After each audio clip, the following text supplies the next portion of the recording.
Introduction. और अभी मैं यहाँ पे आप सभी के समक्ष मैडम को यहाँ पे वेलकम करना चाहूंगा, एक्सपर्ट को यहाँ पे मैं वेलकम करना चाहूंगा और आप सभी से चाहूंगा कि आप सभी लोग चैट बॉक्स का यहाँ पे इस्तेमाल करें और चैट बॉक्स के जरिए मैडम का वेलकम करें, ताकि हम सब लोग एक साथ मिलके यहाँ पे एक्सपर्ट का, मैडम का वेलकम कर सकें। तो ma'am, welcome and good morning ma'am. Vipin ji, very good morning. आप सबका बहुत बहुत धन्यवाद। और सबसे पहले इस मंच का बहुत बहुत धन्यवाद जहाँ पर मुझे आने का ये अवसर मिला और अपना बहुत सारा ज्ञान जो मैं लोगों के साथ बांट सकती हूँ, क्योंकि हम सब समझते हैं कि बांटने से सबका ज्ञान बढ़ता ही है। उसके लिए बहुत बहुत धन्यवाद। आप सबको मेरा हार्दिक नमस्कार। आप सबके बड़ों को मेरा सादर प्रणाम। और आज हम एक बहुत ही मुख्य विषय के बारे में बात करने वाले हैं, जिसका नाम है सेल्स। इससे पहले कि मैं सेल्स यानी बिक्री, जिसे हम हिंदी में बिक्री बोलते हैं, उसके बारे में आगे बढ़ूं, मैं आपको कुछ अपने बारे में बताना चाहूंगी कि मैंने ये विषय क्यों चुना। जैसे कि विपिन जी ने बताया कि करीबन 19 साल, 19.5 साल बल्कि मुझे हो गए हैं और मैं सेल्स इंडस्ट्री में ही काम करती आई हूँ, अलग अलग कंपनीज के साथ में। सेल्स जैसा सुनने में लगता है कि बस हमने किसी को कुछ बेचा है और किसी ने हमसे कुछ खरीदा है, बट इतना आसान नहीं है ये सेल्स। क्योंकि जैसा कि टॉपिक कहता है, हमारा विषय ही आज का ये है कि sales is a backbone of any transaction. मतलब कि कोई भी लेन देन को सेल्स कहा जाता है, चाहे वो बड़ों और बच्चों के बीच का हो, चाहे वो कंपनी के अंदर काम करने वाले दो लोगों का हो, चाहे वो देश और विदेश के बीच में दो पार्टीज के बीच में किया जाए। सब तरीके के लेन देन को हम एक ही भाषा में बोलते हैं कि वो सेल्स है। जिस इंट्रोडक्शन में विपिन जी ने बताया मेरे कुछ सर्टिफिकेशंस के बारे में, मैं थोड़ा आपको ये बताना चाहूंगी कि ये सर्टिफिकेशन सेल्स से कहां पर रिलेट करते हैं, क्या महत्व है इन सबको करने का, और क्यों नहीं सिर्फ एमबीए और आगे दूसरी डिग्रीज करी गई, बल्कि इन पे पहले ध्यान दिया गया। अगर आप पहला देखेंगे, जिसमें हम माइस कम्युनिटी की बात करते हैं, तो मैं एक ऐसी इंडस्ट्री से आती हूँ जो ट्रैवल है, जहाँ पे हम लोगों को उनके सपने पूरा कराते हैं। जैसे कि वो बाहर जाना चाहते हैं, चाहे वो अकेले जाएं, चाहे वो परिवार के साथ जाएं, चाहे वो किसी कंपनी ही उनको टारगेट पूरा करने के लिए बाहर भेजे, वो सब सपनों को साकार करने के लिए हम उनकी मदद करते हैं। इस तरीके की सेल्स हम करते आए हैं अभी तक लोगों के लिए और कंपनीज के लिए। माइस क्लब कम्युनिटी एक ऐसी कम्युनिटी है जहां पे, क्योंकि माइस की डेफिनेशन आती है meetings, incentives, conferences and events. मतलब कि जब भी कोई कंपनी अपने कुछ डीलर्स को या अपने कुछ चुने हुए लोगों को एक टारगेट पूरा करने पर बाहर भेजती है, वो उन्हें अलग अलग नामों से डिफाइन करती है। जैसे कि मीटिंग, यानी कि आप किसी कॉन्फ्रेंस के लिए जा रहे हैं और आप कुछ सीख कर वापस आएंगे। इंसेंटिव, आपको इंसेंटिव मिला है, यानी कि एक बोनस मिला है, क्योंकि आपने अच्छा काम किया है, इसलिए आपको बाहर भेजा जा रहा है, जिसमें आप अकेले भी जा सकते हैं या आपको आपके परिवार के साथ भी भेजा जा सकता है। कॉन्फ्रेंस, कॉन्फ्रेंसेस जहां पे आप सिर्फ जाकर अपने विषय को ही नहीं पढ़ते, बल्कि वहां देश विदेश से एक्सपर्ट बुलाए जाते हैं, जो आकर अपना अपना ज्ञान आपको उस विषय के बारे में देते हैं, यानी कि फिर से आपको एक नई लर्निंग मिली। और एग्जीबिशन, एग्जीबिशन एक बहुत अच्छा प्लेटफॉर्म हमें मिला गया है, जहां पे हम लोगों को चीजें दिखा कर बेच सकते हैं। एग्जीबिशन छोटे छोटे बड़े बड़ी जगहों पे बहुत अलग अलग तरीके से लगाई जाती हैं। कहीं पे छोटे स्टॉल होते हैं, कहीं पे बड़े बड़े बूथ लिए जाते हैं, और कहीं पे पूरा एक कमरा बुक करके सारी चीजों को सामने दिखाकर, उनका डिस्प्ले लगाकर डेमोन्स्ट्रेशन दिया जाता है, यानी कि आगे उनको दिखाया जाता है कि ये चीजें कैसे काम करेंगी। बहुत सारी कंपनीज जो चश्मा बेचती हैं, जो गाड़ियां बेचती हैं, जो घड़ियां बेचती हैं, वो सब ऐसे डिस्प्ले लगाकर आपको दिखाती हैं कि ये चीजें आपके लिए कितनी आकर्षक हो सकती हैं और आप इन्हें कब, कैसे और क्यों खरीदें, जो कि हमारे सेल्स में कवर होता है कि हमें सेल्स करनी क्यों है, हमें सेल्स करनी कब है और हमें सेल्स करनी कैसे है। बहुत बड़ा टॉपिक, बहुत गहराई है इस टॉपिक के पीछे। हम उतना गहराई में तो नहीं जा पाएंगे जितना समय हमारे पास है, बट जितना विस्तार में हो सकेगा हम उतना ज्यादा इसे कवर करने की कोशिश करेंगे। तो मैं अपना स्क्रीन शेयर करती हूँ ताकि हम इस टॉपिक को आगे बढ़ाएं।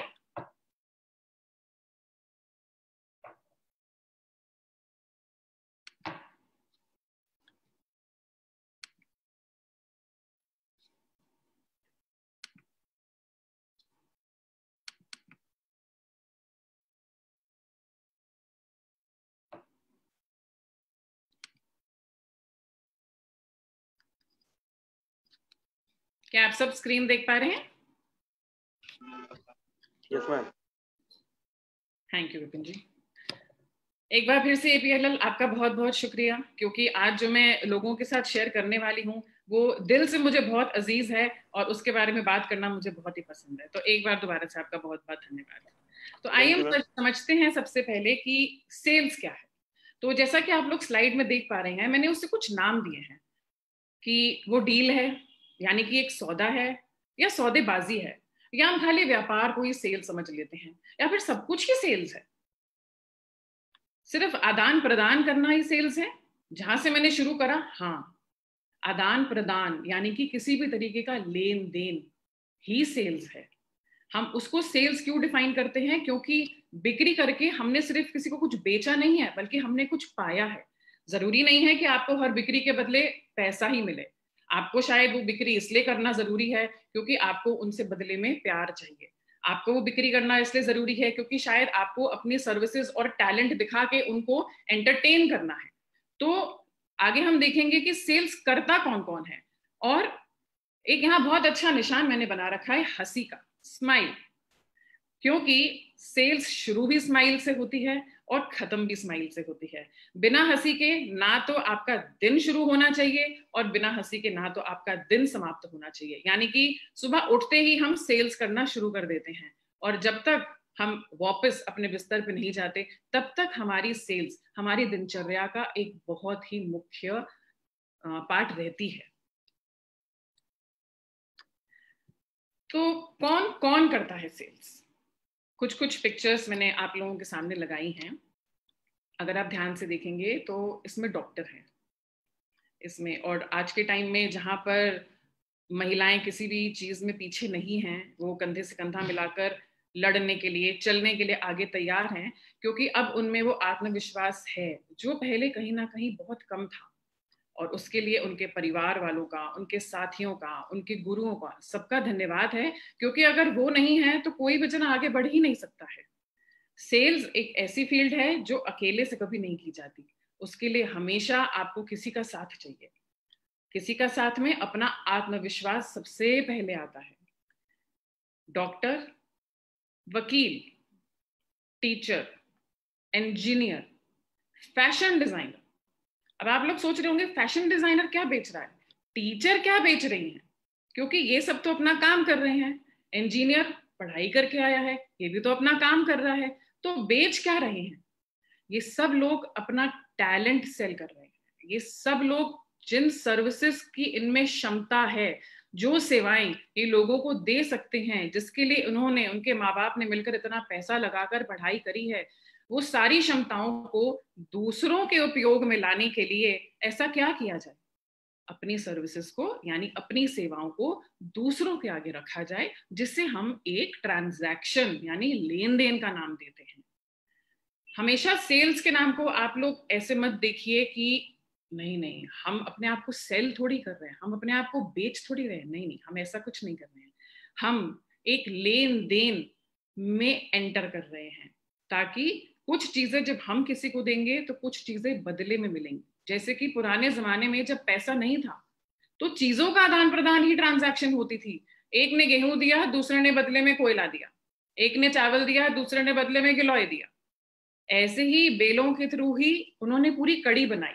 आज के टाइम में जब माहौल बदल गया है, ये दौर बदल गया है, जिस दौर में आप लोग हैं, जिस दौर में आपको इस शिक्षा की जरूरत है, क्योंकि आप सब अभी उस फेज में हैं जहां पे आप लोगों को ये डिसाइड करना है कि आगे कहां बढ़ें, आगे कौन से करियर में जाएं। किसी भी करियर में आप जाएंगे, सेल्स आपके साथ रहने वाला है, क्योंकि सिर्फ एक टाइटल नहीं है, आपको किसी श्रेणी में नहीं डालता कि आप सेल्स करते हैं। वो तब है जब आप उसमें एक्सपर्ट बनने के लिए आगे जाते हैं। बट तब तक आप चाहे डॉक्टर बने, चाहे इंजीनियर बने, चाहे वकील बने, चाहे फैशन डिजाइनर बने, चाहे अभिनेता भी बने, आपको अपनी चीजों को आगे सेल करना ही है। हमारा मुख्य विषय क्यों है ये बैकबोन? क्या होती है बैकबोन? जैसे हम अपनी रीढ़ की हड्डी बोलते हैं, हमारी बैक की जो बोन है बीच में, स्पाइन, अगर वो नहीं हो तो शरीर किसी काम का नहीं। अगर वो खराब हो जाए तो शरीर किसी काम का नहीं, और जब अपना ही शरीर कुछ काम नहीं कर पाएगा तो हम आगे जिंदगी में कुछ भी नहीं हासिल कर पाएंगे। ट्रांजैक्शन की बैकबोन क्यों बोला जाता है उसको? क्योंकि सेल्स करने के कुछ रूल हैं। बहुत जरूरी है ये समझना कि सिर्फ किसी को बोल देने से और किसी की बात सुन लेने से एक ट्रांजैक्शन नहीं होती है। जब आप किसी के आगे अपना कोई प्रस्ताव रखने जाते हैं, आपको ये समझना बहुत जरूरी है कि ऐसी क्या चीजें हैं जो आपके अंदर होनी चाहिए। आप उसे गुण का नाम दे सकते हैं, आप उसे लक्षण बोल सकते हैं, आप उसे ज्ञान भी बोल सकते हैं, क्योंकि बहुत लोग ये चीज दूसरों से भी सीखते हैं। ऐसा जरूरी नहीं है कि हम सब ये सब चीजें लेके पैदा होते हैं। कुछ लोग हैं जिनके अंदर आशा है, वो है आशावादी, उन्हें हर चीज में अच्छा दिखता है, उन्हें हर चीज में पॉजिटिविटी दिखती है, उनको लगता है नहीं कुछ भी पॉसिबल है, कोई भी रुकावट आ जाए मैं तो इस काम को कर ही लूंगा या कर ही लूंगी। वो आशा वो बचपन से कभी कभी लेकर चलते हैं, क्योंकि शायद उनके संस्कार ऐसे रहे हैं। हर कोई अच्छे संस्कार देता है और उसको लेकर ही आगे चलता है, बट संस्कारों में अगर आपको मिलने के बावजूद भी आप उस आशा को बहुत लंबे समय तक आगे नहीं ले जा पाएंगे, तब क्या? तब आप किसी को जिम्मेवार तो नहीं ठहराएंगे, क्योंकि हर जिम्मेदारी हमारी खुद की है। हर चीज का एक ओनस बोलते हैं जिसको हम, एक रिस्पॉन्सिबिलिटी बोलते हैं हम, वो हमारी खुद की है। तो आशावादी होना हमारे लिए बहुत जरूरी है, क्योंकि जब आप कोई प्रस्ताव रखते हैं तो आपको बदले में सिर्फ हाँ नहीं मिलेगा, आपको ना भी सुनना पड़ सकता है। फिर क्या क्या आप रुक जाएंगे? नहीं, आप एक और प्रस्ताव तैयार करेंगे, या तो उसी जने के लिए या किसी और जने के लिए, क्योंकि आपके लिए रुकना नहीं है, जिंदगी रुकने का नाम नहीं है। जिंदगी एक चलती फिरती राह है, इसका एंड एक ही बार होता है। तब तक ये हमारे लिए सिर्फ एक राह है, जिस राह पे बहुत सारे लोग भी मिलेंगे, बहुत सारे हमें अनुभव भी होंगे, और इन सब की अच्छाइयों को लेते हुए हमें आगे बढ़ना है। इसलिए आशावाद गांठ बांध लीजिए। आशावाद, आप किसी भी करियर में जाते हैं और आप करियर में ना जाके एक हाउसवाइफ भी अगर बनती हैं तो भी आपके लिए आशावाद होना बहुत ही जरूरी है। फिर आता है सुनने का कौशल। सुनने का कौशल क्या है? अजीब लगता है सुनने में कि सुनने का भी कोई कौशल होता है। जी हाँ, सुनने का भी एक कौशल है, क्योंकि एक तरीका है किसी की बात सुनने का। कुछ लोग सिर्फ सुन लेते हैं, बट शायद वो सुन के समझ नहीं रहे होते कि सामने वाला क्या बोलना चाह रहा है। कुछ लोग सुनकर समझने की कोशिश करते हैं, और कुछ लोग सुनते भी हैं, समझते भी हैं, और उसे अमल करके, या उसमें अगर उन्हें कोई अपनी बात आगे रखनी है तो वो रखने की सक्षमता भी है उनके अंदर। जब हम किसी के पास प्रस्ताव लेकर जाते हैं, वो हमसे 10 तरीके के सवाल पूछेगा, जाहिर है पूछेगा, क्योंकि हम जो लाए हैं वो क्यों लाए हैं, उसका क्या फायदा है, उन्हें उससे क्या फायदा होगा। और कहीं ना कहीं सबको ऐसे लगता है कि जब हम कोई प्रस्ताव रखते हैं तो उसमें हमारा ही कुछ फायदा है। तो सबसे पहले एक ये डाउट, शक, जो बहुत बड़ी मर्ज है सबके लिए, जिस मर्ज की दवा बनती जाती है लेकिन फिर भी कम पड़ती जाती है, वो शक को दूर करने के लिए हमें बहुत जरूरी है लोगों को ये बताना कि हम आपको सुन रहे हैं अच्छे से। सुनने के बहुत सारे रूप भी हैं। रूप कैसे? कि आप कैसे बैठे हैं, क्या आप उनके सामने बात सुनते हुए फोन से खेल रहे हैं, घड़ी हिला रहे हैं, अपनी रिंग या कंगन से खेल रहे हैं, बार बार कान छेड़ रहे हैं, बाल खुजला रहे हैं। तो ये सब क्या दिखाता है? ये सब ये दर्शाता है कि आपका उसमें कोई भी इंटरेस्ट नहीं है। आप सुन तो रहे हैं, बट आप शायद इंतजार कर रहे हैं कि अरे कब ये खत्म होगा और कब हम आगे चलेंगे, और बस अब ये हाँ करते, मुझे और कुछ नहीं सुनना, क्योंकि मैं तो ये सोच के यहाँ पे आया हूँ कि मुझे तो इस प्रस्ताव के उत्तर में हाँ चाहिए और मैं जाके अपना काम शुरू करूं और कल मेरे बैंक में चेक आ जाए। बट ऐसा जरूरी नहीं है, क्योंकि हर चीज आपस में जुड़ी हुई है। सेल्स सिर्फ बिक्री नहीं है। मैं आपसे हर स्लाइड में, हर कुछ मिनट में बार बार ये बोलूंगी कि सेल्स सिर्फ एक बिक्री नहीं है। सेल्स बहुत सारी चीजें साथ में लेकर आती है, जिसमें से कुछ के बारे में हम आगे आगे बात करते चलेंगे। फ्लेक्सिबिलिटी, फ्लेक्सिबिलिटी, लचीलापन, नहीं नहीं, शरीर से लचीला होने की बात नहीं हो रही है सिर्फ। वो तो तब जरूरी है जब आपको दुकान दुकान जाके कोई सामान बेचना है, तो आपको फिट रहना बहुत इंपॉर्टेंट है, क्योंकि अगर आप फिट नहीं है, आपका शरीर इतना लचीला नहीं है कि वो इतना चलने से, कभी बस, कभी रिक्शा, कभी ऑटो, कभी पैदल चलने से थक गया, तो आप काम कैसे करेंगे? वो बहुत जरूरी है। और वो तो आजकल के टाइम में, खासकर कि इस पैंडेमिक के दौरान, जब हम सब बाहर तो जा ही नहीं पा रहे हैं, अंदर ही बैठ गए हैं, और कहीं ना कहीं कुछ लोग इस वजह से भी परेशान हैं क्योंकि उन्हें जो आदत थी सुबह शाम बाहर जाकर खेलने की, लोगों से मिलकर बातें करने की, क्योंकि जब आप लोगों से मिलते हैं तो आप एक एनर्जी को उनके साथ में एक्सचेंज करते हैं ना, एक पॉजिटिव वाइब्स या नेगेटिव वाइब्स, दोनों तरीके की चीजें आपके सामने आती हैं। तो क्या लेकर आते हैं? पॉजिटिविटी लेकर आते हैं। तो लचीलापन इस विषय में यहां पर जाता है कि आपको यहां से लचीला होना है, आपको जिद्दी नहीं बनना है। कि अगर आपसे एक कस्टमर ने पूछा है कि आप मुझे वॉशिंग मशीन बेच रहे हैं, बट मुझे तो वॉशिंग मशीन सैमसंग की नहीं चाहिए और इसकी चाहिए, आप कहेंगे नहीं मैं तो आपको यही दूंगा। नहीं सर, आप यही लीजिए क्योंकि ये बहुत अच्छी है। क्योंकि क्योंकि यहां पर आपको क्योंकि तो करना ही नहीं है। यहां पर आपको क्या दिखाना है कस्टमर को? कि आप उनके हिसाब से चलेंगे, आप उनकी पसंद के हिसाब से काम करेंगे, चाहे आप बेचे वही जो आपको बेचना है, क्योंकि उसके ढंग के बारे में हम बात करेंगे। पर सबसे पहले आपको क्या दिखाना है?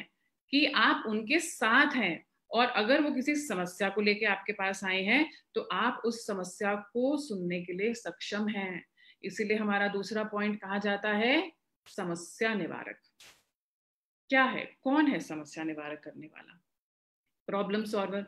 हम तो कोई गुरु नहीं है, हमने तो कोई ना तो कोई संन्यास लेकर कोई ऐसी चीज हासिल करी है कि हम आंख बंद करेंगे और हाथ देके बोलेंगे जा बच्चा तेरा कल्याण हो। ऐसी तो कोई समस्या का निवारक हम नहीं करने आए हैं। कैसे करते हैं हम समस्या का निवारक? हम उनकी बातों को सुनते हैं, समझते हैं, सोचते हैं, और फिर जवाब देते हैं। उसके लिए क्या जरूरी है? क्या आप आशावादी हैं? क्योंकि अगर आपके अंदर आशा नहीं है तो आप उनकी समस्या को सोचने से पहले खुद में ही घुल जाएंगे। क्या आप में सुनने का कौशल है? अगर आपने उनकी समस्या को सही से सुना है, तभी तो आप उसे समझेंगे, सोचेंगे और उसका जवाब देंगे। लचीलापन। क्या आप 2-3 तरीके के अलग अलग समाधान दे सकते हैं उनको? क्योंकि शायद जो समाधान एकदम आप उनको दें वो उन्हें नहीं चाहिए हो, या वो उन्हें कहीं से मिल चुका। तो क्या आपने अपना होमवर्क किया है? यहां पर एक बहुत इंपॉर्टेंट चीज हम बोलते हैं, अपना होमवर्क करना। आप ये सोचते होंगे कि होमवर्क तो सिर्फ स्कूल कॉलेजेस में ही मिलता है, आजकल तो कॉलेजेस में भी शायद नहीं मिलता है। पर होमवर्क एक ऐसी गांठ है जो कभी भी आपका पीछा नहीं छोड़ती, और छोड़े भी नहीं। जब तक आप क्लास वर्क से ज्यादा अपना होमवर्क करते चलेंगे, तब तक आपकी अपनी चीजें मजबूत होती जाएंगी। कॉन्फिडेंस। क्या आप में आत्मविश्वास है? आत्मविश्वास के बारे में अगर मैं बोलना शुरू भी करूं तो शायद 1 घंटा आत्मविश्वास पे हम बात कर सकते हैं। आत्मविश्वास आता कहां से है? बहुत सारे ऐसे लोग रहे हैं भी, जिन्होंने आत्मविश्वास के बल पर ही अपनी वो चीजें करी और लोगों के आगे प्रस्तुत करी जो वो चाहते थे और समझते थे कि ऐसा हो सकता है। बहुत सारे नाम आते हैं, आप क्रिकेट इंडस्ट्री उठाएंगे तो बहुत नाम आपके पास आएंगे। आप बहुत सारे एक्टिविस्ट उठाएंगे, एक्टिविस्ट यानी जो लोगों के लिए लड़ने को आगे आ जाते हैं, जैसे कि मलाला जी, जैसे कि गांधी जी। तो हमारे बहुत सारे जो पहले के भी लीडर्स रहे हैं, बहुत सारे जो हमारे अभी के भी लीडर्स हैं, बहुत सारे हमारे लीडर्स से बात मैं सिर्फ पॉलिटिक्स के नेताओं की नहीं कर रही हूँ, हर वो जना नेता है जो सच के लिए और सही चीज के लिए सामने खड़ा होने के लिए सक्षम है। उसे अपने पे विश्वास है कि वो अपनी करी हुई चीजों से दूसरों के लिए कुछ अच्छा कर सकता है, उन्हें उनके हक दिला सकता है। हक कौन कौन सी चीजों का लोगों को चाहिए होता है? सबसे ज्यादा हम कौन से हक के लिए लड़ते हैं? सिर्फ आजादी एक हक नहीं है, पढ़ाई भी एक हक है, बराबर के अधिकार मिलना भी एक हक है, बराबर के अधिकारों को हम हमेशा एक बराबरी या तुलना करने के लिए इस्तेमाल नहीं करते। वो इसलिए जरूरी है ताकि सबको हर तरीके की एक अपॉर्चुनिटी मिल सके, क्योंकि जब आपके सामने कोई भी प्रस्ताव रखा जाएगा, कि आपसे पूछा जाएगा कि आप ये काम कर सकते हैं, तो सबसे पहले क्या काम आएगा आपके लिए? आपका आत्मविश्वास, आपका आशावाद। वही है जो आपको एक डील यानी एक सौदा शुरू होने से उस सौदे के खत्म होने तक, यानी कि वो डील कंप्लीट होने तक, आपने किसी को कुछ बेचने के लिए प्रस्ताव रखा और खरीदार ने आपका प्रस्ताव स्वीकार कर लिया। डील के ए से जेड तक जाने के लिए आपके पास के 5 चीजों का होना बहुत ही अनिवार्य है, क्योंकि ये सब एक दूसरे के साथ कड़ी में जुड़े हैं। इनका कोई नंबर नहीं है कि पहले आपको ये होना चाहिए फिर आपको ये होना चाहिए, ऐसा कुछ भी जरूरी नहीं है। अगर आप इस फोटो को थोड़ा ध्यान से देखें, एक बच्चा है। क्यों हम हमेशा बच्चे की तरह बनना चाहते हैं? हम क्यों चाहते हैं कि हम अंदर से हमेशा बच्चा रहें?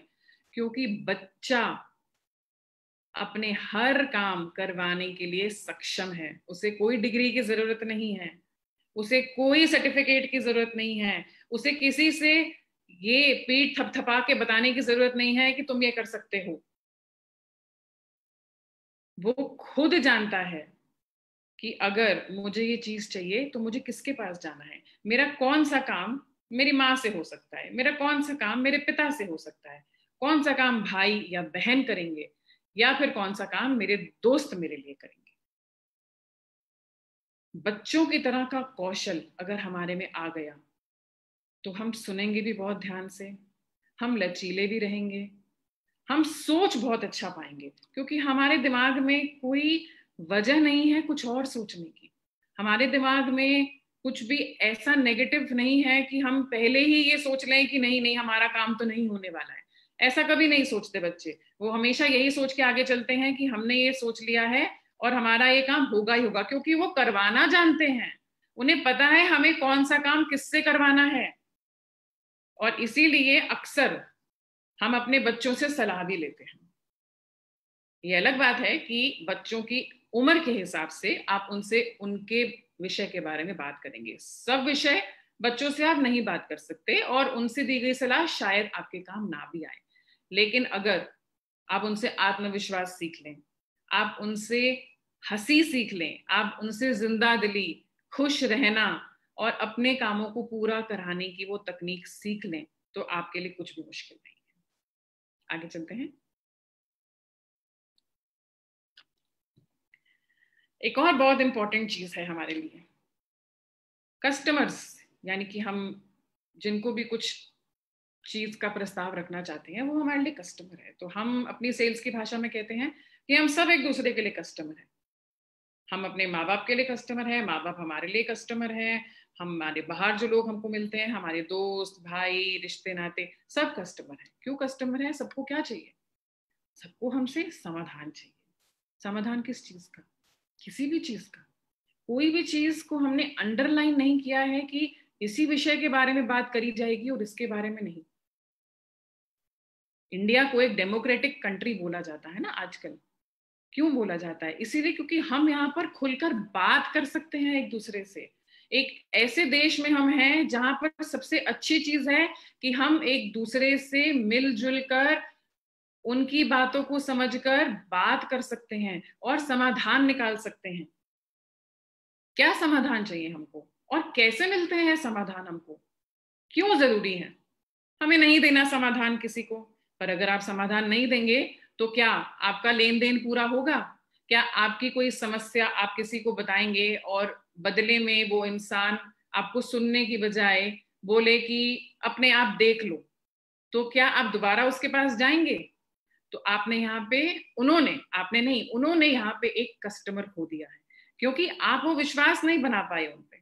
और विश्वास ही तो कड़ी है किसी भी तरीके के लेन देन में, किसी भी तरीके के रिश्ते में जाने के लिए। अगर विश्वास नहीं तो एक कस्टमर गलती से आपके पास आ भी गया, दोबारा नहीं आएगा। उन्हें बार बार अपने पास लाने के लिए क्या जरूरी है? विश्वास। और ये विश्वास आता कैसे है? हमने आत्मविश्वास की बात करी, जो अंदर से आता है। अंदर से क्यों है? क्योंकि हम हर रोज सुबह शीशे के सामने बोलेंगे आई एम द बेस्ट, अपने आप को आत्मविश्वास दिलाने के लिए। क्योंकि अगर हम सिर्फ अपने कमियों को देखते रहेंगे तो हम आगे नहीं बढ़ पाएंगे। जरूरी क्या है? एक भी चीज हमने जो दिन में अच्छी करी है उसे अगली सुबह फिर से याद करना और अपने आप से ये बोलना कि हमने जो किया बहुत अच्छा करा और अब हमें आगे बहुत अच्छा करना है। वो विश्वास आत्मविश्वास है। पर समाधान देने के लिए जो विश्वास चाहिए वो कैसे आएगा? उसके लिए एक एक्शन प्लान है। क्या एक्शन प्लान है? Know your product.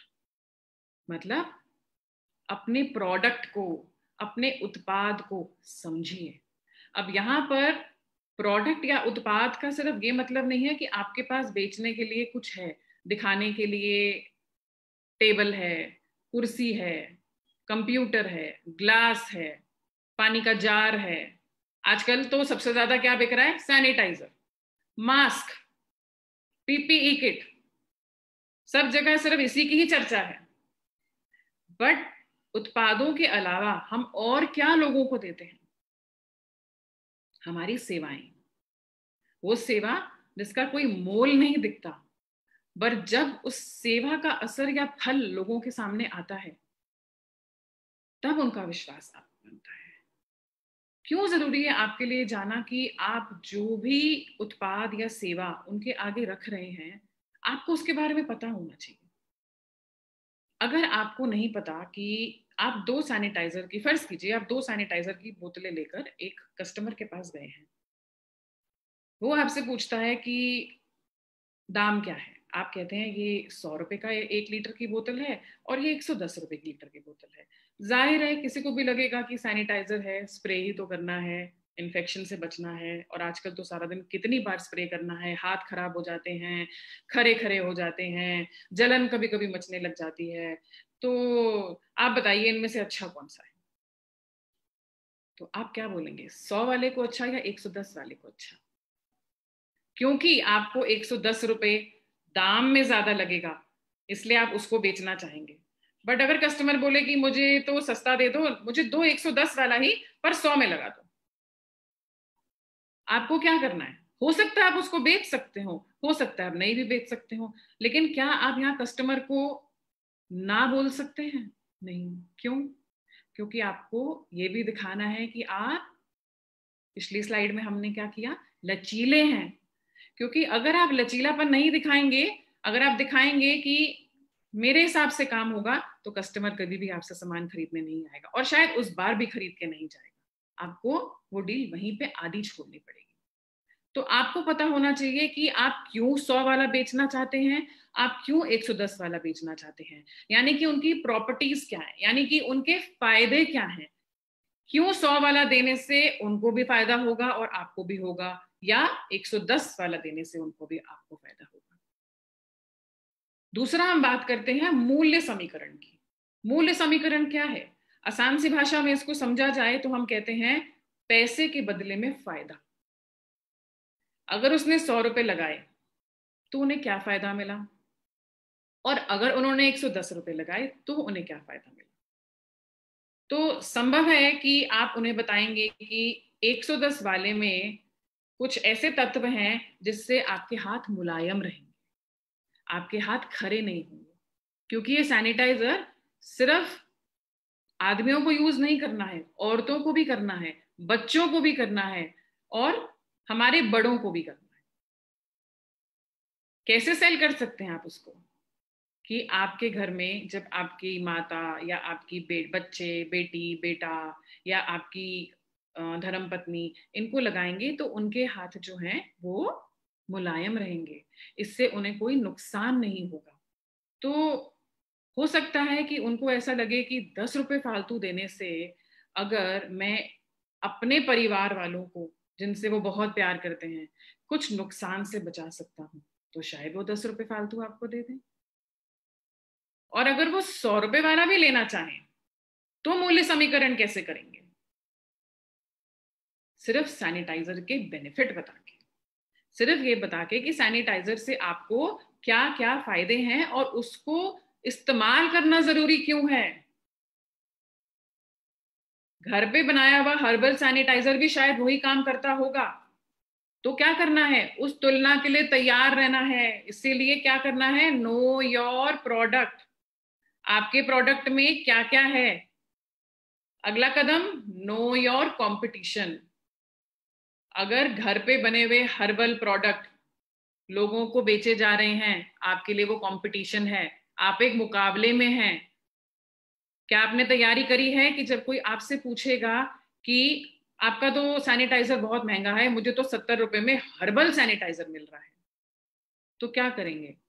आप वहां चौंक के उनका सामना करेंगे, सर झुका के सामना करेंगे, या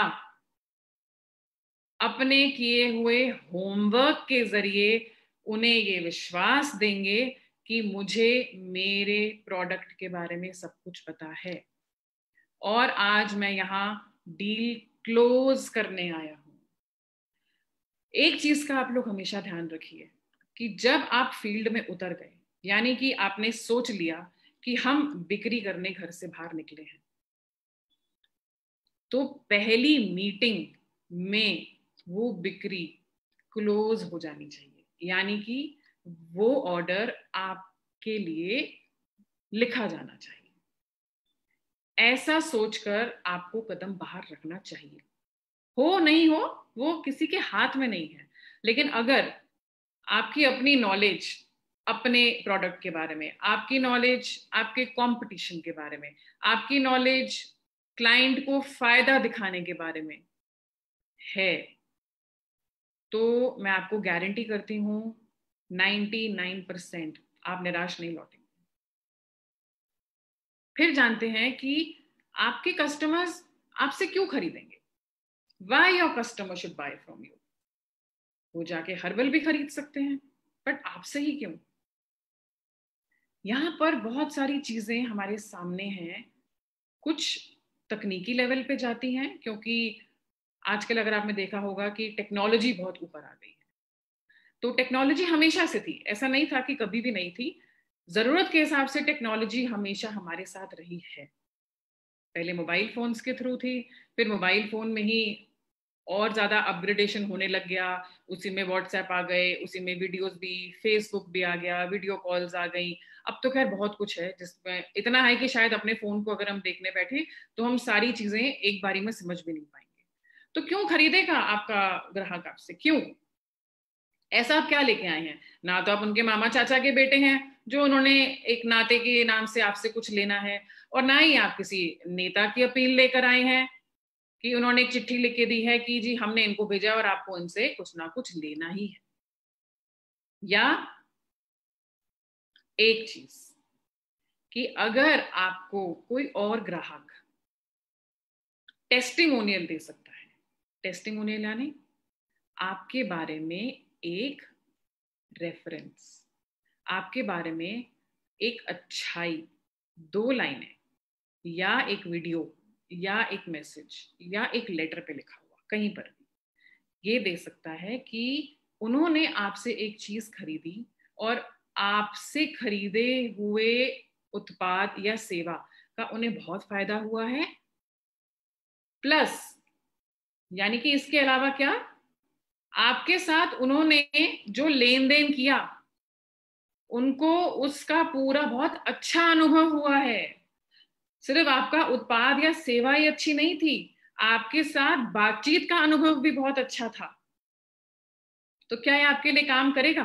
बिल्कुल करेगा, क्योंकि कोई भी ग्राहक आपसे सिर्फ चीज खरीदने नहीं आता, चीज तो उसे कहीं भी मिल जाएगी। वो आपसे क्या खरीदता है? आपका आशावाद, आपका आत्मविश्वास। तब भी वो यही देखता है कि क्या आप उसकी समस्याओं का समाधान दे रहे हैं, क्या आप लचीले हैं, क्या आप अपनी चीजों की जानकारी पूरी लेकर आए हैं, क्या आप हंसमुख हैं, क्या आप में बात करने की, उठने बैठने की, हर चीज का एक तरीका है, क्या आप उन्हें समझ पा रहे हैं? तब आता है एक ग्राहक को आपके ऊपर विश्वास।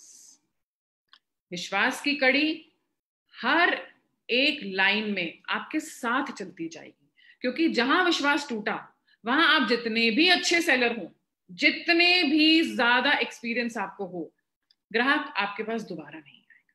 इसलिए क्या बना के बहुत रखना बहुत जरूरी है? विश्वास। आगे चलते हैं।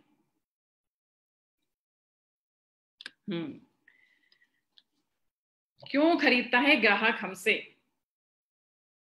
हमने तो ना फोटो खींच के भेजी है, ना हमने उनके घर में कोई फ्री गिफ्ट भिजवाया है, और ना ही हमने कहीं से कोई पर्चा दिलवाया है, तो क्यों खरीदता है वो हमसे?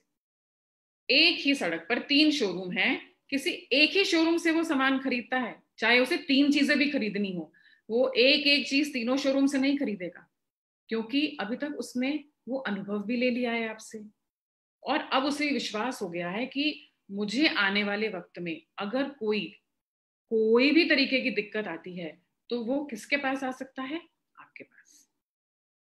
कुछ चीजें जो हम एक सेल्स लैंग्वेज में बोलते हैं कि क्यों ग्राहक आपके पास आता है, क्या लाभ है उसको, यानी कि क्या फायदा है, क्या गौरव है, कैसे गौरव, हम किस गौरव की बात कर रहे हैं यहाँ पे?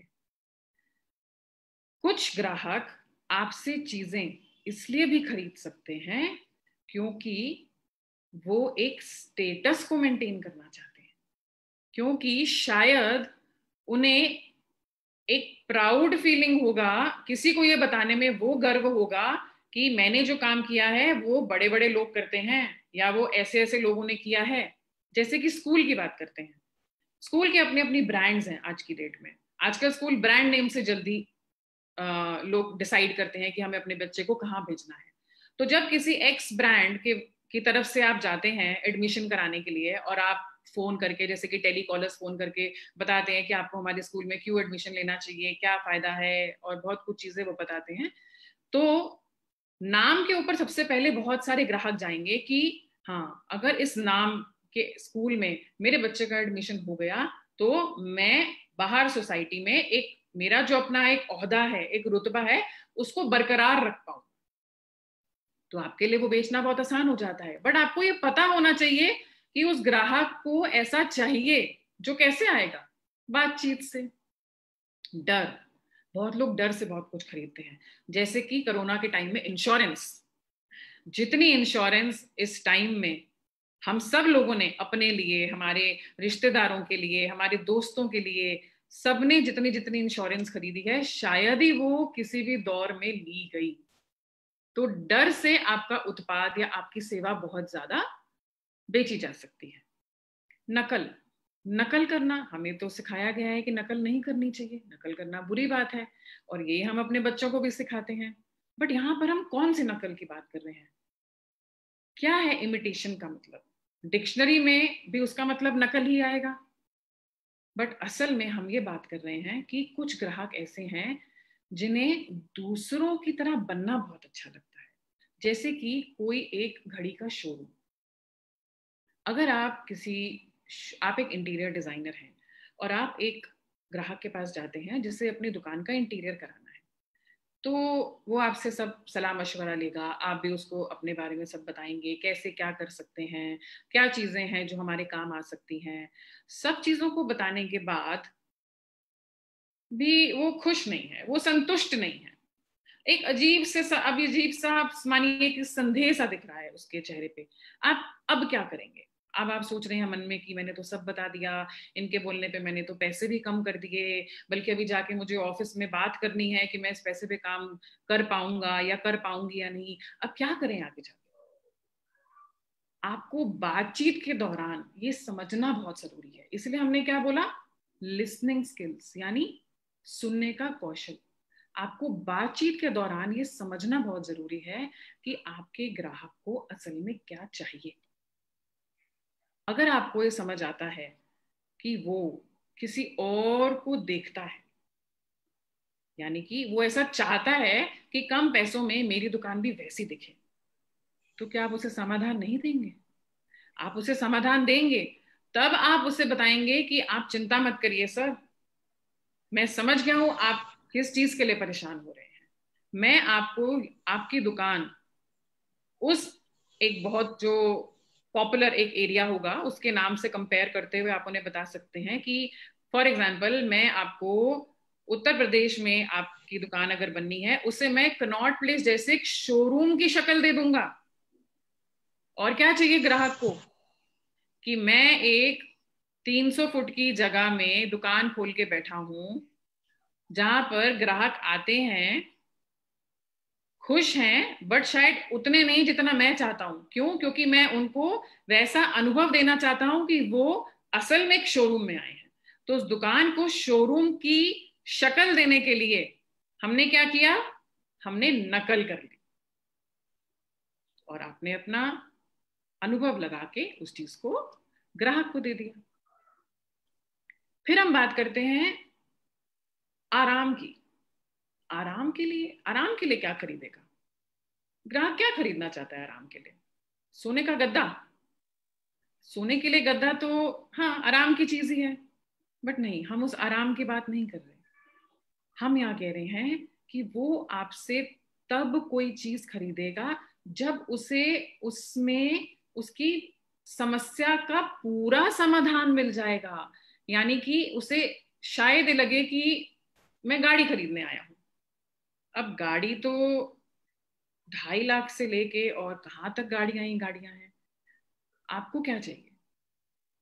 एक बार फिर से आपको क्या करना है, अपने उसी पूरी क्वेश्चनर के हिसाब से आपको समझना है कि ग्राहक को क्या चाहिए। आराम, लग्जरी, यानी कि वो ये फील करना चाहता है कि नहीं नहीं एक ऐसी अच्छी गाड़ी जिसमें सब हाईटेक चीजें मेरे सामने हो।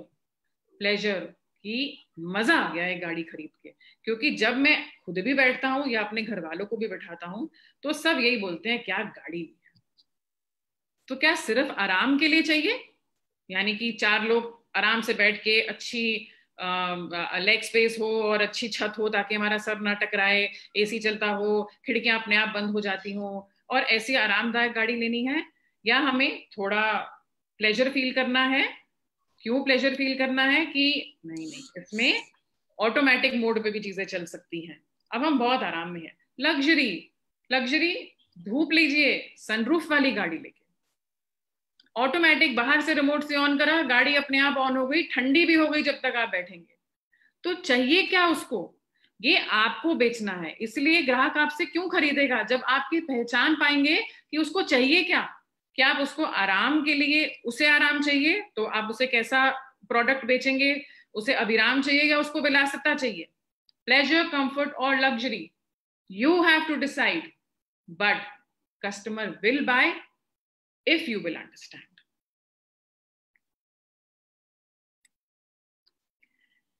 हमने पहली स्लाइड पे बात करी थी स्माइल की, हंसी। और देखिए हमारा जो सेल्स का प्रोसेस है वो भी स्माइल के बिना इनकम्प्लीट है। स्माइल के बिना सब कुछ दुनिया में इनकम्प्लीट है, सब कुछ रुक जाता है, कुछ नहीं हिलता है। क्या है ये smile? S, search for customers. Search, कहाँ ढूंढे जाके उनको? गली में निकल जाए सुबह बस्ता और रोटी का रोल बनाकर? नहीं। क्या होगा? कस्टमर तो नहीं मिलेंगे, कुछ लेनदार देनदार जरूर मिल जाएंगे। मीट देम, मिलो, किन्हें मिलो? अभी तो मिले ही नहीं तो मिले कहां से?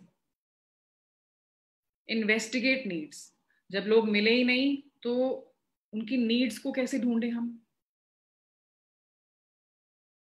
दोबारा से एस पे आते हैं, सर्च फॉर कस्टमर्स।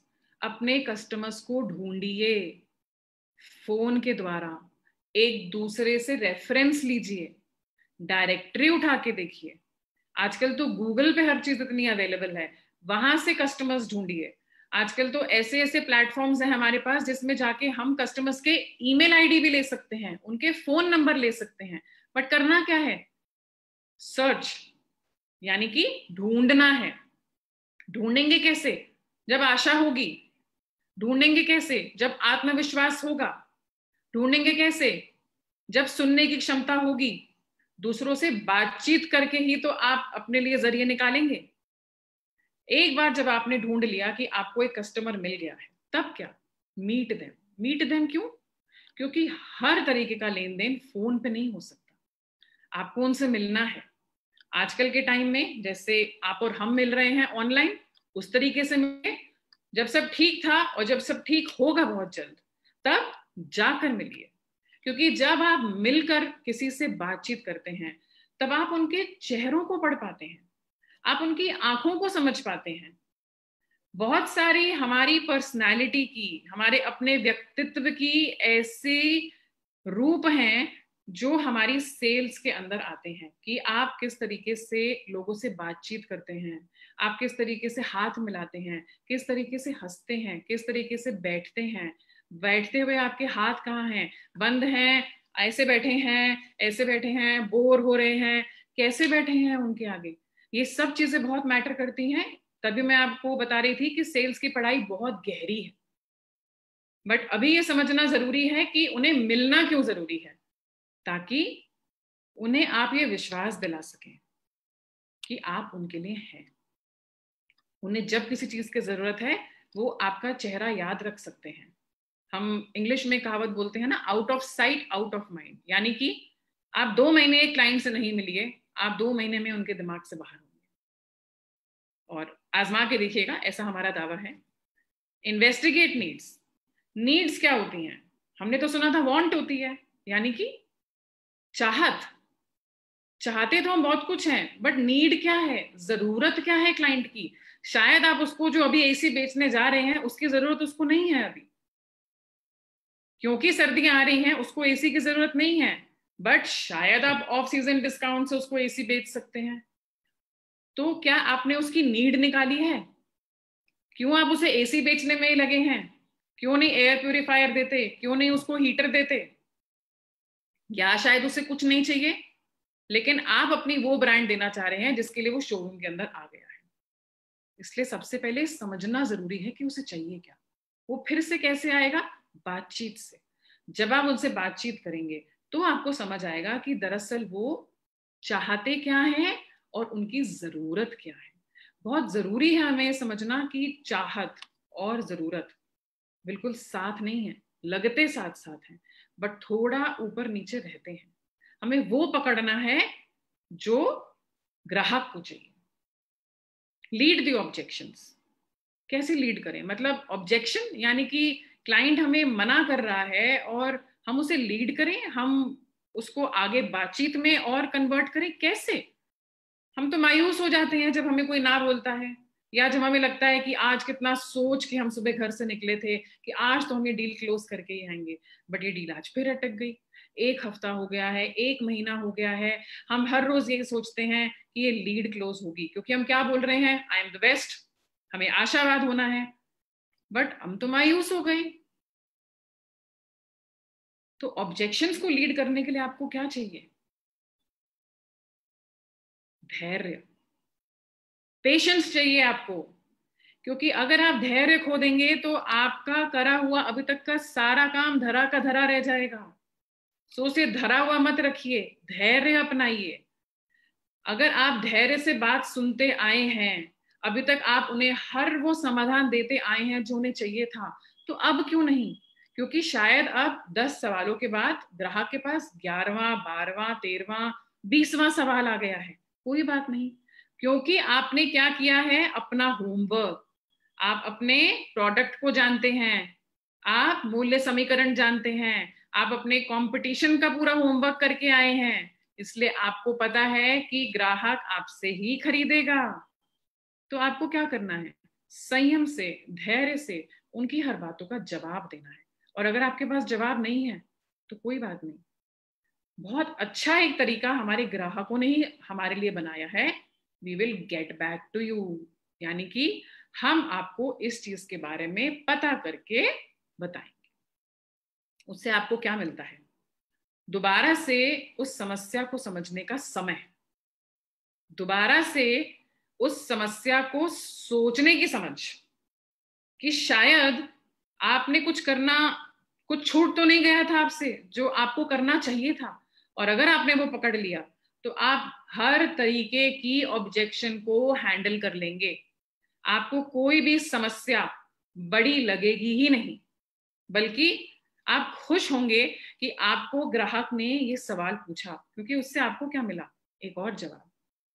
देखिए, हर ग्राहकों को आप एक ही तरीके से नहीं संभाल सकते। क्यों? हम सब अलग अलग, हमारा व्यक्तित्व अलग है, हम सब अलग अलग हैं।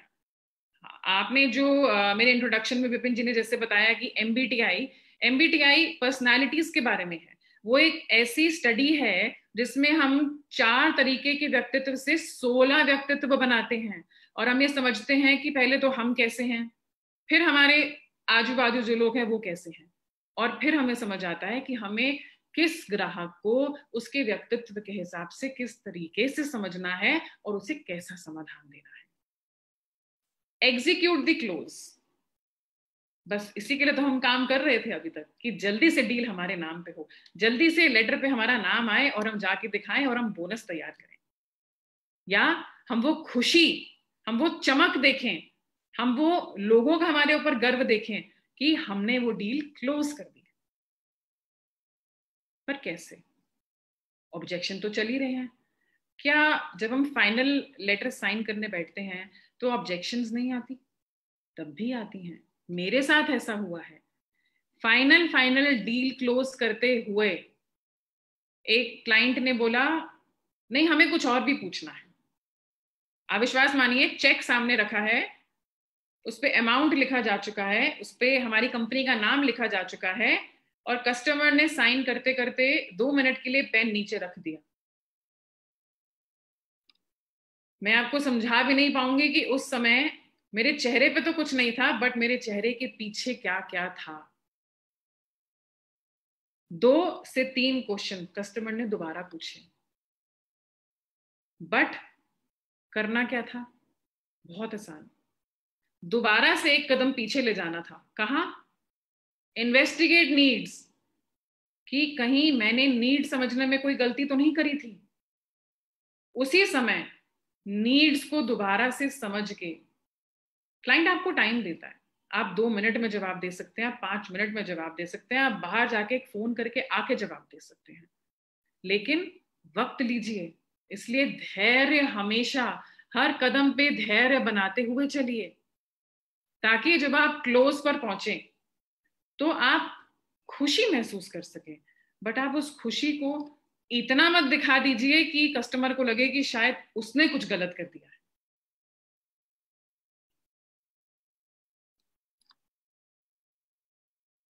बहुत बहुत बहुत इंपॉर्टेंट चीज है, कैसे बेचना है। कैसे बेचते हैं हम? हमें लगता है कि क्योंकि हमने बोल दिया, हमने अच्छी तरीके से सुना था, हमने अपना होमवर्क कर लिया, हमने कंपटीशन के बारे में भी पढ़ लिया, हम सब कुछ तो करके आए हैं जो थ्योरी में लिखा है, एक किताब में लिखा है कि हमें 10 चीजें करके बाहर जाना है, हमने कर ली। बट अब क्या? अब ग्राहक आपसे कुछ बहुत ही मामूली सवाल भी पूछ सकता है, बहुत मामूली, जो शायद आपने सोचा ना हो। आपने बड़ी हाई टेक लैंग्वेज में जवाब तैयार करे हैं कि मैं आज अच्छे से प्रेस करी हुई शर्ट पैंट पहन के, टाई लगा के, पेन टांग के, और बिल्कुल एसी शोरूम के अंदर तैयार हूं सबका स्वागत करने के लिए। लोग आएंगे, मुझसे पूछेंगे, मैं उन्हें 2-4 बातें अच्छी अच्छी बताऊंगा और मेरी डील क्लोज। बट क्या वाकई ऐसा होता है? ऐसा नहीं होता। आपको क्या करना है?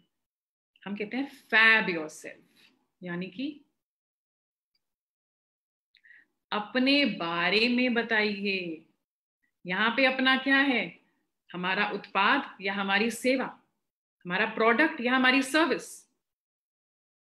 उदाहरण के तौर पे मैंने आपके सामने एक वॉशिंग मशीन का एग्जांपल रखा है।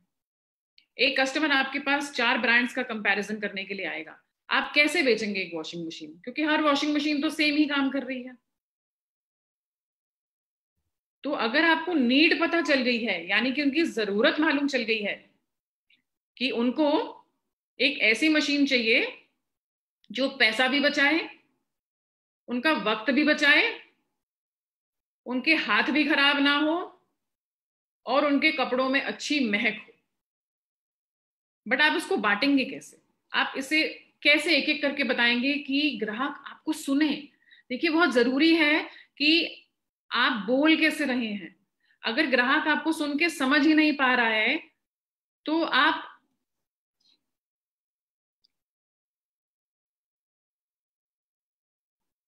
तो आप जो भी बात आगे बोल रहे हैं वो बेकार है। सबसे पहले हम आते हैं फीचर्स पे। क्या है फीचर्स? यानी कि आप उनकी प्रॉपर्टीज के बारे में बताइए। प्रॉपर्टीज के बारे में कैसे आएंगे? जैसे कि वॉशिंग मशीन का एग्जाम्पल दिया है यहाँ पे, आप उन्हें ये बताइए कि इस वॉशिंग मशीन में अपने आप कपड़े सुखाने का फंक्शन है। मेमोरी वॉश, यानी कि आप इसमें फीड कर सकते हैं कि आपको कितने घंटे तक टब घुमाना है। स्मार्ट रिंस, एक बटन से ही अपने आप कपड़े कितनी बार में पानी से निकाले जाने चाहिए मशीन डिसाइड कर लेती है, हमें उसमें कुछ नहीं करना। एडवांटेज क्या है? पैसा बचाती है, वक्त बचाती है, साबुन भी बचाती है। बेनिफिट क्या है? सबसे अच्छा बेनिफिट कि आपको और आपके कपड़ों को कोई नुकसान नहीं हो रहा है। ऐसी अगर एग्जांपल है हम रिंकल फ्री कपड़े का, तो कैसे बेचेंगे रिंकल फ्री कपड़े को आप? उसका फीचर ही रिंकल फ्री है कि उसमें रिंकल, आंखों के रिंकल नहीं, आंखों की झुर्रियों की बात नहीं कर रहे हैं हम, कपड़े की झुर्रियों की बात कर रहे हैं। कपड़ा भी मुचड़ जाता है जब आप उसे सुबह से शाम तक पहनते हैं, पर रिंकल फ्री कपड़ा सुबह से शाम तक वैसा रहता है।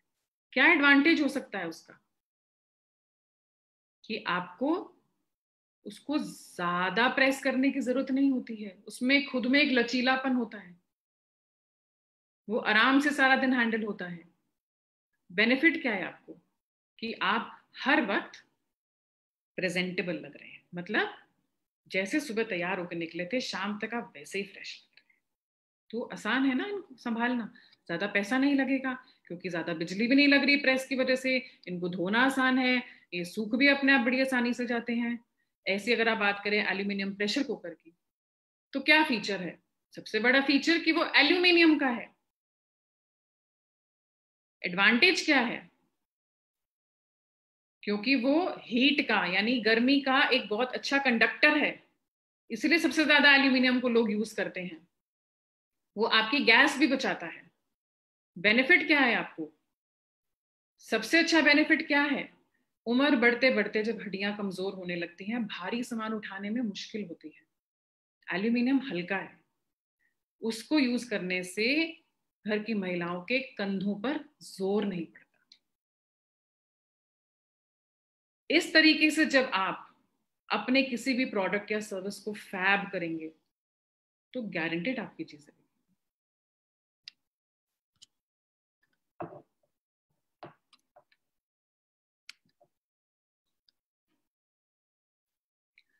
ये एक स्लाइड है जो सेल से बहुत हद तक जुड़ी हुई है, क्योंकि यहां पर ये बता रहे हैं कि अकेले जना सेल्स नहीं कर सकता, कोई भी जना अकेले सक्सेस पा ही नहीं सकता है।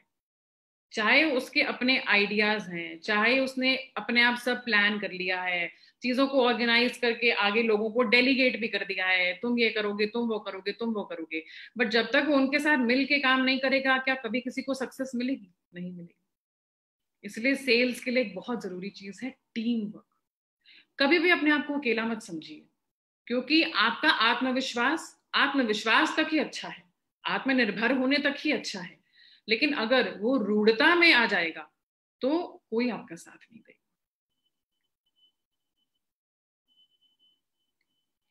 हम इस दौरान एक ही चीज के बारे में बात करते आए, धैर्य के बारे में, पेशेंस के बारे में। Patience is the key. जी हाँ, अगर आप धैर्य नहीं रखेंगे तो क्लोज होते होते भी डील आपके हाथ से निकल जाएगी। हमेशा ध्यान रखिए, नो कोल्ड कॉल्स। मतलब कोल्ड कॉल क्या होती है? पानी ठंडा सुना है, कोल्ड ड्रिंक ठंडी सुनी है, खाना ठंडा सुना है, कॉल भी कोल्ड होती है। कॉल कोल्ड होती है जिसमें ग्राहक ने आपको खुद से नहीं बुलाया है, आप उसके दरवाजे पे जाकर बैठ गए हैं। ऐसा कभी भी मत करिए। अगर आप इज्जत से काम करना चाहते हैं तो बकायदा फोन करके अपॉइंटमेंट लेकर एक समय और जगह डिसाइड करके ही जाइए, और हाँ, टाइम से पहले पहुंचिए। Never sit before a seat is offered. कभी भी जाते खुद ही मत बैठ जाइए। जब आपको ग्राहक ऑफर करे कि आइए बैठिए, मतलब वो आपको प्यार से और इज्जत से इनवाइट कर रहा है, अब वो तैयार है आपको अपना कीमती समय देने के लिए। इसलिए कभी भी जल्दबाजी मत करिए। हड़बड़ी मत मचाइए किसी भी चीज की। Wait till the customer has spoken. जब तक कस्टमर की बात पूरी ना हो जाए आप बीच में इंटरप्ट मत करिए कि सर मैं मेरी सुनिए, मैं ऐसा कहना चाह रहा हूं। कभी नहीं, वो आपको पूरा समय देंगे आपकी बात बोलने का, लेकिन अभी आपको ध्यान क्या लगाना है, उनकी बात को सुनने में। उनकी बात को सुनिए, सुनते सुनते समझिए, क्योंकि शायद आप अपने आंसर सुनने सुनने में भी तैयार कर लेंगे। Don't overdo with follow up. हम अक्सर क्या करते हैं, इतने खुश हो जाते हैं अगर एक हमारे पास क्वेरी भी आ जाती है तो हमें लगता है कि बस आज क्वेरी आई, 2 घंटे में हमने उनका प्रस्ताव बनाया, तैयार किया, भेजा, और शाम को 5 बजे से फोन करना तैयार, सर क्या है कुछ हमारे लिए सेवा, हम कैसे कर सकते हैं, हम कब मिलके इस पे बात कर सकते हैं। कस्टमर ने फोन नहीं उठाया तो मायूस, फिर 1 घंटे में फोन। वक्त ही देखना भूल जाते हैं कि रात के 8 बज गए हैं, 9 बज गए हैं, या सुबह के 8 बजे आप उन्हें फोन कर रहे हैं, क्योंकि हर काम करने के लिए एक समय बनाया गया है। आज उन्होंने फोन नहीं उठाया या उन्होंने बोला कि मैं अभी देखूंगा और फिर हम कल बात करेंगे, तो आप कल सुबह 9:30 बजे घड़ी देखी और बस उनका ऑफिस शुरू हो गया, 9:30 हमने फोन घुमा दिया, सर आपने देख लिया। अगर वो उन्होंने बोला है कि हमसे कल देखेंगे और आपको बताएंगे, तो प्रैक्टिकली ऑफिस के टाइम के हिसाब से भी आपको उन्हें 2 से 3 घंटे देने हैं। इसका मतलब आपने फॉलो अप कब करना है, लंच के बाद। डोंट बी इन अ हरी। क्या मतलब है इसका, जल्दबाजी नहीं। किस चीज की जल्दबाजी, अक्सर हम जल्दबाजी करते हैं जहां पे हम छोटी छोटी बातें कहना भूल जाते हैं, जैसे कि सॉरी, जैसे कि थैंक यू।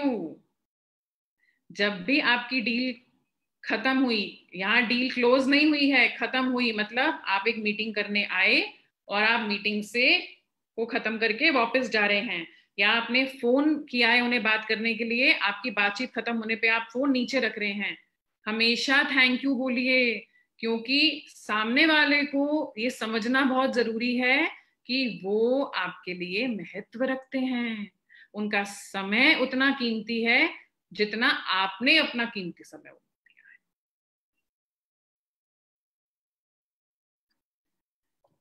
कुछ चीजें जो मैं आपके पास छोड़ना चाहती हूं, जिन्हें आप टिप ऑफ द डे की तरह भी बोल सकते हैं, वो है never use these words with customers.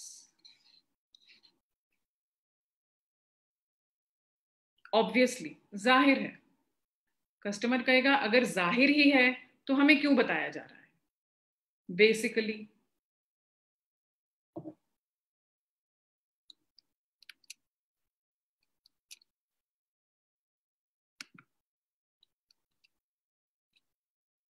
मूल रूप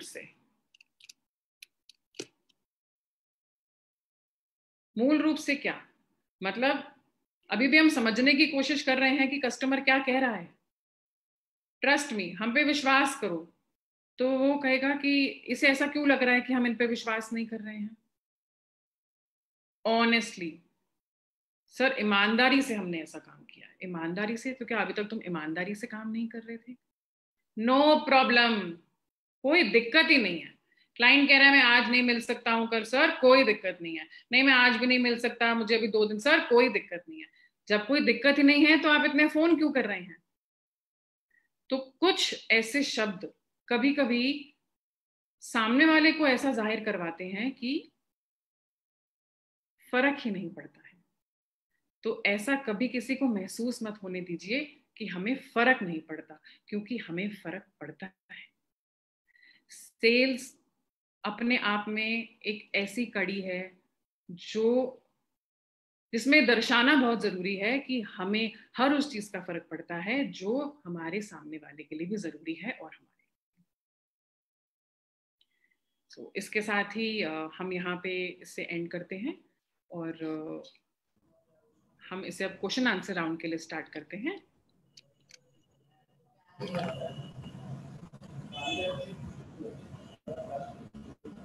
जी मैं ये स्क्रीन शेयरिंग स्टॉप करती हूँ। थैंक यू मैम, आपका बहुत बहुत शुक्रिया। यहाँ पे सेशन बहुत ही शानदार रहा, और आपने जो सेल्स के बारे में सेल्स इंडस्ट्री के बारे में जो भी कुछ यहाँ पे सेल्स के बारे में आपने जो भी कुछ अनुभव आपका है, आपने जिस तरीके से प्रस्तुत किया है लोगों के समक्ष, मैं बोलना चाहूंगा ये बहुत ही बेहतरीन था और काबिले तारीफ है बिल्कुल। तो इसके लिए आपका बहुत बहुत धन्यवाद। और हमारे जो दोस्त जुड़े हुए हैं इस वक्त हमारे जूम ऐप पे लिंक के जरिए या फिर हमारे फेसबुक पेज पे, वो लोग काफी यहाँ पे मैम ने जो अनुभव यहाँ पे प्रस्तुत किया, मैं बोलना चाहूंगा कि आप लोगों को बहुत ही यहाँ पे बेहतरीन अनुभव यहाँ पे आज हुआ। तो इसके लिए मैम को बहुत बहुत शुक्रिया। आप लोग यहाँ पे चैट बॉक्स के माध्यम से बता सकते हैं। और आपके अगर कोई सवाल है अभी दोस्तों, तो आप यहाँ पे मैम से जरूर यहाँ पे बात कर सकते हैं आप। और मैम एक बात और मैं कहना चाहूंगा आपसे कि अगर फ्यूचर में अगर फिर से आपकी अगर सेवा की जरूरत पड़े तो जरूर आप हमें सेवा का ये तो मेरे लिए बहुत एक ऑनर की बात होगी कि अगर मुझे इस मंच पे दोबारा ऐसा अवसर मिलेगा, क्योंकि कहीं ना कहीं आपने अगर जैसे मुझे इंट्रोड्यूस कराया कि मैंने अपनी एक इनारा इमेज मैनेजमेंट नाम से फर्म शुरू करी है, तो हम इनारा में बिलीव ही इस चीज में करते हैं कि हम लोगों के लिए कुछ कर पाए, क्योंकि अभी तक तो हमने अपने लिए बहुत किया है। हमने कस्टमर्स के साथ भी जो अभी तक हम सेल्स की बातें करते रहे, लेन देन किया, वो लेन देन भी कंपनीज के साथ जुड़कर ही किया। अब समय है दूसरों के लिए वो करने का, उन सब अनुभवों को उनको देख के तैयार करने का कि आने वाली पीढ़ी आने वाले वक्त से लड़ सके। तो मैं at your service, at the service of APLL, it is a great opportunity for me and I'm really honored to be here. धन्यवाद मैम, आपका फिर से एक बार धन्यवाद। और मैं देख पा रहा हूँ यहाँ पे चैट बॉक्स में आप लोग आपको काफी सारे यहाँ पे लोग धन्यवाद दे रहे हैं यहाँ पे, और लोगों को काफी ज्यादा यहाँ पे अनुभव हुआ है जिस तरीके से आपने प्रस्तुत किया, बहुत ही बेहतरीन था और लोगों को काफी यहाँ पे लाभ मिला, मैं देख पा रहा हूँ यहाँ पे। और कोई भी क्वेश्चंस यहाँ पे मैं नहीं देख पा रहा हूँ। सर्विस मैम किसी को सर्विस देने के बाद वो बोल रही है समझ नहीं। बिल्कुल बिल्कुल मैम। तो यहाँ पे कुछ ऐसे सवाल नहीं मैं देख पाया अभी तक कि जो कि आपके सामने मैं प्रस्तुत कर सकूं लोगों के। और मैम एक सवाल यहाँ पे आ रहा है बार बार, फ्रेशर है वो और इस इंडस्ट्री में अपने आप को आगे ले जाना चाहती हैं, तो वो कैसे क्या करें? सेल्स इंडस्ट्री में वो अपने आप को कैसे आगे ले जा पाए और कैसे करियर बना पाए अपना? विपिन जी, जिस तरीके से मैंने बताया कि सेल्स जो है वो अपने आप में एक ट्रांजैक्शन नहीं है ना, हम वो जो मतलब ऐसी ट्रांजैक्शन नहीं है कि भी एक पर्टिकुलर वर्टिकल में आपने काम करा, क्योंकि सेल्स वाले के लिए बहुत जरूरी है कि वो एक ऑलराउंडर बन के काम करे। तो जब हम सेल्स के लिए पढ़ाई भी करते हैं तो हमेशा हम सेल्स मार्केटिंग के साथ मिलके पढ़ाई करते हैं, या हम साथ में एक प्रोफेशनल एक्सपीरियंस ऐड करते हैं जिसमें हम डिग्री लेते हैं to be knowledgeable in operations as well. क्योंकि जब तक आपको ये नहीं पता होता कि बैकएंड पे काम कैसे होता है, आप किसी भी कस्टमर को फेस करके उतना कॉन्फिडेंस नहीं दिखा पाते हैं। तो एज अ फ्रेशर जब आप सेल्स के लिए आगे बढ़ना चाहें, पहले अपने आप से बात करिए और सोचिए कि आपको सेल्स में करना क्या है, यानी कि प्रोडक्ट में जाना है या सर्विस में। जैसे मैंने उत्पाद और सेवा के बारे में बताया, तो डिसाइड करिए आप सेल क्या करना चाहते हैं, कौन सी इंडस्ट्री को पिक करना चाहते हैं, क्योंकि हर इंडस्ट्री में सेल्स है। सबसे बढ़िया बात है। बिल्कुल बिल्कुल। तो जैसा कि सवाल का जवाब आप सभी को मिला, आप सेल क्या करना चाहते हैं और सब जगह ही सेल हो रहा है, आप कौन से इंडस्ट्री को चूज करना चाहते हैं वो पूरी आपके ऊपर है, और कैसे आप सेल को चूज करके अपने करियर को आप आगे ले जा सकते हैं। तो आशा करता हूं कि आप सभी के सवाल का जवाब यहाँ पे मिल चुका है। और अगर आपके कोई और भी सवाल हैं, हमारे पास 1 मिनट और है, तो आप यहाँ पे पूछ सकते हैं। सो मैम एक सवाल यहाँ पे मैं देख पा रहा हूँ कि मैम अगर किसी ने सेल किया और सेल करने के बाद सर्विस यहाँ पे दिया गया और उसके बाद अगर वो रिजेक्ट करते हैं सेल को, तो यहाँ पे क्या करना चाहिए? विपिन जी, एक मेरा सवाल इस बात पे कि सर्विस सेल कर दी है तो रिजेक्ट हुई है, बिल्कुल या बिल्कुल तो बिल्कुल हम सर्विस दे चुके हैं का मतलब हमने अपना विश्वास कस्टमर को दिया था, बिल्कुल तो हमने तो अपनी ट्रांजैक्शन पूरी अच्छे से करी है, पर उसके बाद क्लाइंट ने रिजेक्ट करा है, मतलब या तो बैकएंड में कुछ प्रॉब्लम है या उसके पार्ट में कुछ प्रॉब्लम है। तो हमें क्या समझना है, लीड द ऑब्जेक्शन। तो लीड द ऑब्जेक्शन सिर्फ सेल करने तक की नहीं है, उसके बाद कस्टमर सर्विस जो इतना इंपॉर्टेंट डिवीजन आजकल कंपनीज ने बनाया है, क्या वहां पर कोई गलती तो नहीं हो रही है? तो सेल्स वाला सेल शुरू करने से लेके जब तक वो प्रोडक्ट कस्टमर के घर पे चल कर काम नहीं करने लग गया, तब तक सेल्स वाले की रिक्वायरमेंट रहती है। इसलिए उसको हर एक से, हम जब आगे सेल्स की बात करते हैं तो हम आईपीआर की बात करते हैं, यानी कि इंटरपर्सनल रिलेशनशिप। तो क्या एज अ सेलर मेरा कस्टमर सर्विस डिपार्टमेंट में इतना अच्छा रिलेशनशिप है कि वो मेरे क्लाइंट का ध्यान रखेगा? तो सर्विस देने के बाद जो ऑब्जेक्शन आई है उसे लीड करने की क्षमता मेरे में शायद उतनी नहीं होगी जितनी मेरी टीम में होगी। तो हम एज अ टीम काम कर रहे हैं, इसलिए मैंने टीम वर्क की बात करी। बहुत बहुत धन्यवाद मैम। तो दोस्तों आप सभी को यहाँ पे बहुत ही शानदार सेशन रहा आज का, और इसी तरीके से हम लोग ऑलवेज शानदार सेशन आप लोगों के समक्ष लेके आते रहेंगे। तो यहाँ पे मैम को यहाँ पे विदा देना चाहूंगा। मैम आपका बहुत बहुत शुक्रिया, आप आज आई और लोगों के समक्ष इतना बेहतरीन, मतलब मैं कि टोटल ही स्पीचलेस हूँ, इतना बेहतरीन सेल्स के बारे में इंफॉर्मेशन दिया। तो इसके लिए धन्यवाद मैम एक बार फिर से। और आप सभी का धन्यवाद। और आप सब लोग अपने अपने जिंदगी में आगे बढ़े, सेल्स के बारे में जो इन्फॉर्मेशन लिया उसको लेके आप लोग अपनी जिंदगी में आगे बढ़े, और बस ऑल द बेस्ट मैं आप लोगों को कहना चाहूंगा। और नेक्स्ट सेशन जब होगा तो आप सभी लोग हमारे फेसबुक पेज और जो मैप लिंक के जरिए फिर से जुड़े। आप सभी का धन्यवाद। धन्यवाद मैम। तरफ से भी आप सबको बहुत बहुत धन्यवाद है, और मैं आशा करती हूँ कि आप सब लोग अपने अपने करियर में बहुत अच्छा करें, बहुत आगे जाएं, और हमेशा ध्यान रखिए कि धैर्य के साथ आगे बढ़ें और सबको मान सम्मान देते हुए आगे चलें।